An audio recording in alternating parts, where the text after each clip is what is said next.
அமெரிக்காவுல பார்க்காத பட்டாம்பூச்சா இது. பாரு எப்படி இருக்குது பத்தியா. பங்கு சமையல் வந்து திட்டாக சரிபட்டு வருமானா.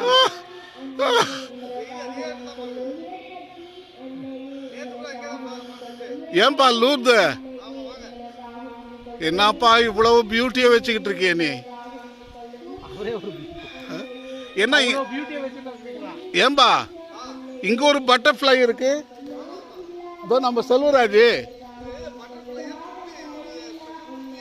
இது ஒரு ஸ்பீஷிஸ். இது ஒரு ஸ்பீஷிஸ்.